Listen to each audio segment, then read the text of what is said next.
Greetings and welcome to the 2020-2021 inductees of the Melrose High School chapter of the National Honor Society. I am Michaela Zimzak, President of the MHS National Honor Society. I would like to welcome you all to this year's National Honor Society induction, where we together celebrate and recognize the outstanding high school students for their accomplishments both in the school and in their community. Not only have these students maintained the highest academic standing within their school, but they have also taken the time to give back to others both in and out of their school. This evening, their efforts will be rewarded as they are inducted into this most prestigious national organization across the country. First, I'd like to introduce our principal, Mr. Jason Merrill. Good evening, everyone. First off, congratulations to our new inductees. This is an extraordinary accomplishment, and you should all be extremely proud of yourself. I know that I am, as well as many of your teachers. And I hope you take the opportunity when you find some quiet time to reflect on this accomplishment and know how important it is, especially during a year like this, when I don't think without some of you students, we'd be able to make it through this year and find as much success as we've been able to find during such a challenging year and end of last year. So I want to thank you for that, and certainly thank our past inductees who are here helping with the ceremony tonight. I also want to thank Senor Malley for his leadership and creativity with accomplishing this induction ceremony tonight. And I think what I look at when I think about being able to make it through this past year, when I mention that, I think, you know, you've worked incredibly hard, especially during these times, to be able to keep up your academics to get to a point of eligibility. But I think what you can be most proud of right now is the other pillars of service, character, and leadership, in what you've done outside of the classroom and also in the classroom with those pillars to be able to prove your worth for this great distinction. And thank you. You've played a huge role in our success as a school, and congratulations. Thank you, and be well. Thank you, Mr. Merrill. I would now like to welcome Mr. Scott Santos, our honored National Honor Society elected guest speaker for this evening. Good evening to everyone here to celebrate Melrose High School's 2021 National Honor Society induction ceremony. In this room sit some of the most dynamic, well-rounded, academically solid, and giving of Melrose High's student body. I had the pleasure of serving as the NHS advisor here in years past at a time when NHS at the national level was undergoing lots of change and focusing on how to rethink itself and what it means to be an NHS scholar in this fast-moving world of the 21st century. Academics had always been of the utmost importance in considering candidates for NHS, and the focus had to retain this tradition of academic excellence, but also had to provide for a balance of the four traditional NHS pillars of scholarship, leadership, character, and service. Local chapters all over the United States were encouraged to let the best and brightest of their students create documents to reflect their own school culture's vision of their chapter of the National Honor Society. Our NHS scholars rethought the idea of what an NHS scholar is to include those who not only had succeeded academically, but also those who had gone over and above in the other three pillars of character, leadership, and service, and what that looked like. As a school community, the application process had to reflect that and include a process to verify this through transcripts, community service, hours, extracurricular activities, etc. The students, along with the guidance of faculty and administration, worked hard to ensure then that today's Melrose High School NHS scholar is someone who has demonstrated that they care about their grades, they care about their school community, family, and friends, and they care about others and are willing to help out. I've had the good fortune to get to know many of these amazing young people in class, and it is a great honor for me to be here to address our future. When I was approached and invited to be here, I asked, why me? I was an honored speaker 2 years ago at the induction ceremony, and I felt undeserving of such an honor again. I was told then that it was because the kids loved me. It touches me that such a remarkable group of young people would have me as their speaker once again. It is usually the speaker's job to provide a speech that would say something inspirational. I wrestled with the idea of what I could say I could possibly consider that. I continue to struggle with that word, inspirational. What inspires one can bore another. After a bit, I decided that I would just talk about a few things that I've learned in my life and that means something to me, and to hopefully not put everyone asleep in the process. So here goes. The most important things aren't material. I know in this capitalism, consumerism obsessed world that is easy to forget, but it's true. Sure, you might look back at that really cool toy or game you had as a child and say that material things have made you happy in the past. Eventually, you'll come to the realization that someone worked hard to make those toys, make sure those toys you love playing with got into your hands.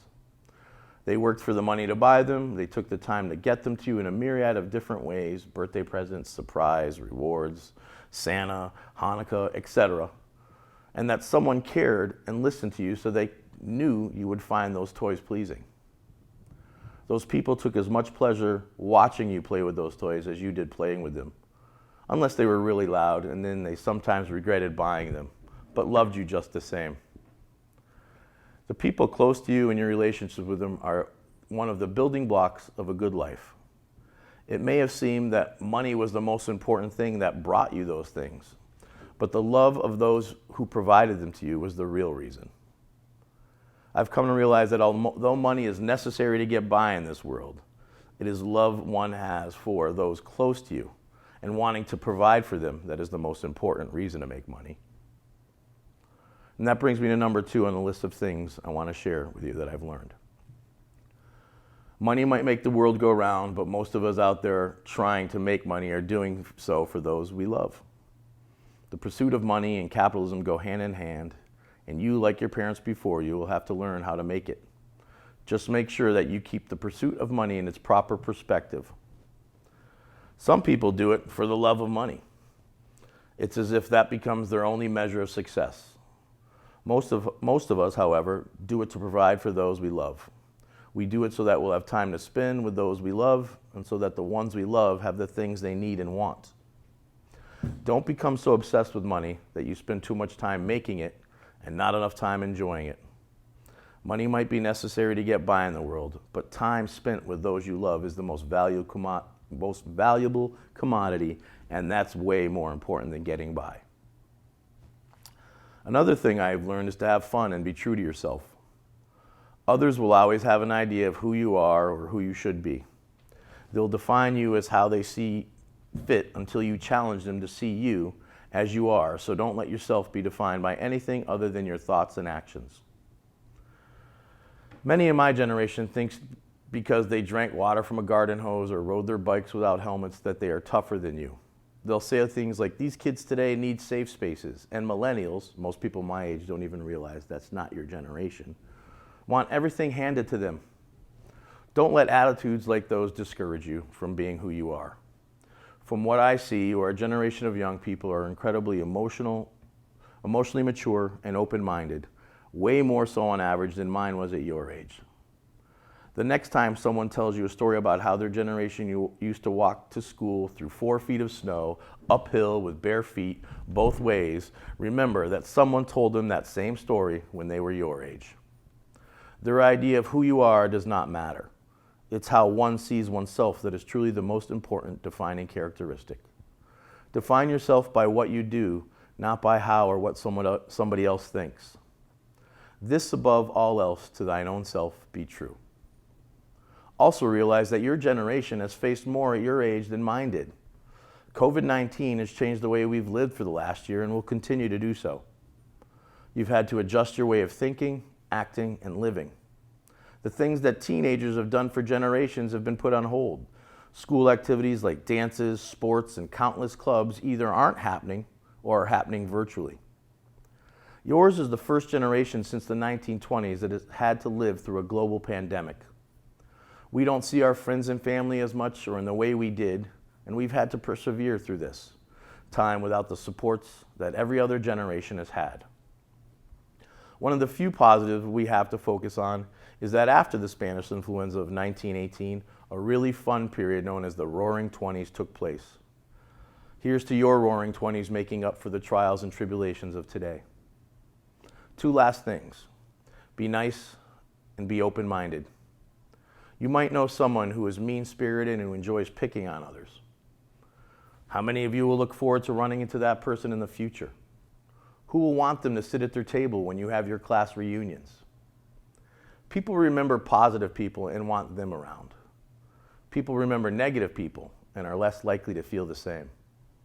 So spread love, not hate. Realize that others may feel differently than you do about things. Just because something is your opinion doesn't mean it is right for everyone. We can disagree without being disagreeable to one another. I think our politicians today would benefit from that mindset. In closing, I would just like to remind you how amazing you all are now, and with your potential, the sky is the limit. Use all the attributes that make you part of the NHS to do good things. Listen to what others are saying, both positive and negative, and come to your own conclusions. Let your thoughts and actions, not someone else's, define you. Good luck and God bless. I love you. Thank you, Mr. Santos. Now I would like to invite our other 6 officers up. They will take this time to discuss the ideals of our National Honor Society members. At the conclusion of each, a candle will be lit to symbolize the members' commitment to uphold that ideal. Please welcome Dara Casey, our secretary. As members of the NHS class of 2020 to 2021, we are expected to display outstanding character. This means that a student takes criticism willingly and accepts recommendations graciously, consistently exemplifies desirable qualities of behavior, cheerfulness, friendliness, poise, and stability, upholds principles of morality and ethics, cooperates by complying with school regulations concerning property, programs, offices, halls, etc., demonstrates the highest standard of honesty and reliability, shows courtesy, concern, and respect for others, observes instructions and rules, punctuality, and faithfulness, both inside and outside of the classroom, has powers of concentration and sustained attention as shown by perseverance and application to studies, manifests truthfulness in acknowledging obedience to rules, avoiding cheating in all schoolwork, and showing unwillingness to profit by the mistakes of others.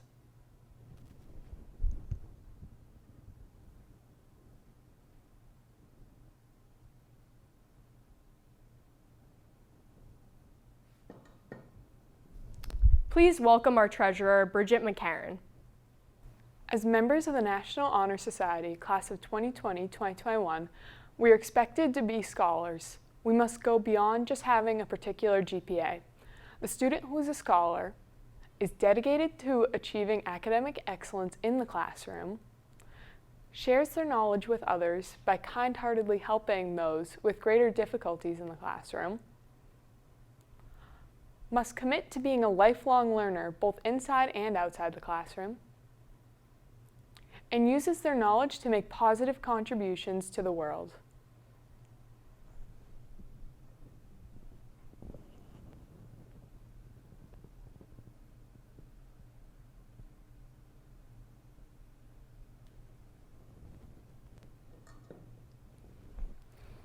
Please welcome our Vice President, Emma Miller.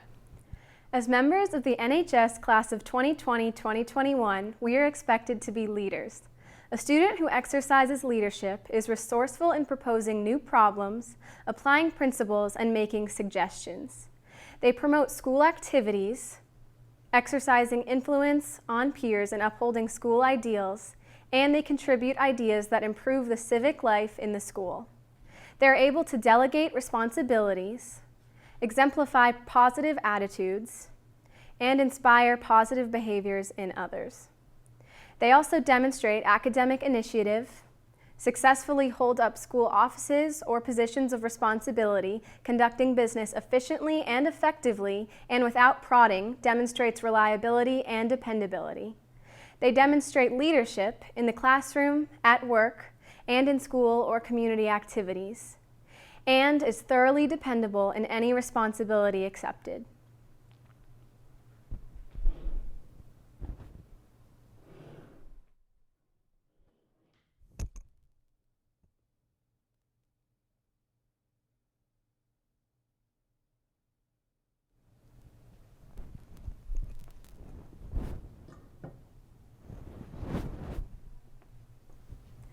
Lastly, please welcome back our president, Michaela Zimzak. As members of the NHS class of 2020-2021, we are expected to serve our school and our community. A student who serves is willing to uphold scholarship and maintain a loyal school attitude. Participates in outside activities such as Girl Scouts, Boy Scouts, church groups, volunteer service for the aged, poor, or disadvantaged, and perform family duties.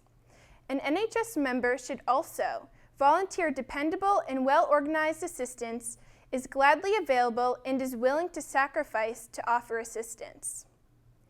Work well with others and is willing to take on difficult or inconspicuous responsibilities, cheerfully and enthusiastically render any requested service to the school. Do committee and staff work without complaint. Show courtesy by assisting visitors, teachers, and students.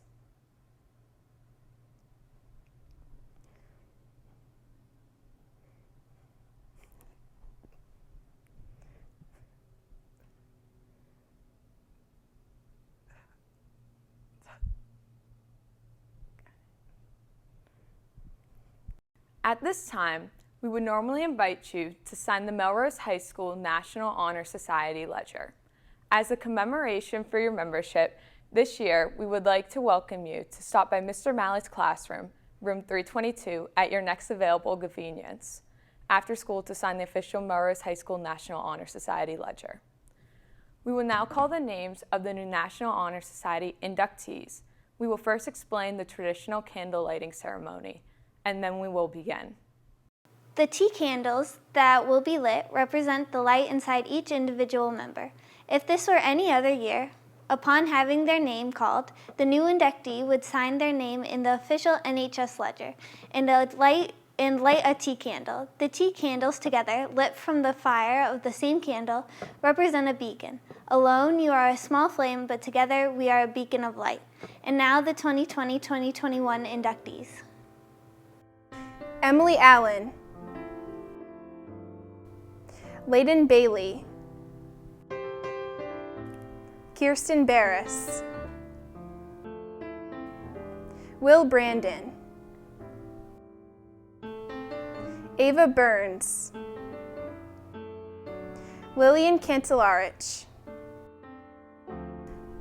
Catherine Carney. Emily Chow. Kaylee Corolla. Kaylee Donovan. Will Dugan. Olivia Galusi. Drew Harrington. And Grace Hasseltine. Emily Hudson. Harrison Jaggers. Caroline Kiernan. Rory Kirby. Lillian Lawler. John LeCompte. Morgan Levesque. Molly Lucha. Anna Mackey. Allie McGuire. Seamus Matthews. Bridget McCarran. Emma Minyaka. Spencer Multani. Claire Morse, Madeline Nurdin, Judalee Noel, Alexis O'Brien, Liam O'Hara, Tu Pham, Thomas Pino. Brady Pitcher, Catherine Plesky, Sophia Ray, Ruby Robichaux, Ruth Sands, Kate Sikkema, Emily Smith. Parker Thornton, Sophia Totino, Olivia Webb, Sophia Weissman, Matt Whalen, and Anthony White. As the final piece to our ceremony, the inductees will recite the National Honor Society Pledge as the final act in order to become officially inducted into our chapter. Inductees, please stand and repeat after me. I pledge to uphold the high purposes of the National Honor Society, to which I have been selected. I will be true to the principles for which it stands. I will be loyal to my school, and I will maintain and encourage high standards of scholarship, leadership, service, and character. Thank you, and I would like to congratulate all of you and welcome you as members of the National Honor Society. I would first like to thank our advisor, Mr. Stephen Malley. I would also like to thank our honored guests who are with us this evening and who have helped us with the ceremony. Superintendent Dr. Julie Kuchenberger, Principal Mr. Jason Merrill, Assistant Principals Ms. Carrie Berman and Mr. Brian Corrigan, Metco Director Ms. Amy Jackson, Athletic Director Mr. Stephen Fogarty, Ms. Diane Carpenter, the MHS PTO, the school committee members, Mr. Scott Santos for his speech, and to Mr. Anthony Di Benedetto and students for helping with the technology of the InVet. Thank you. Also to family, friends, teachers, faculty, and all of you for joining us this evening to celebrate this incredible stepping stone into the lives of these scholars.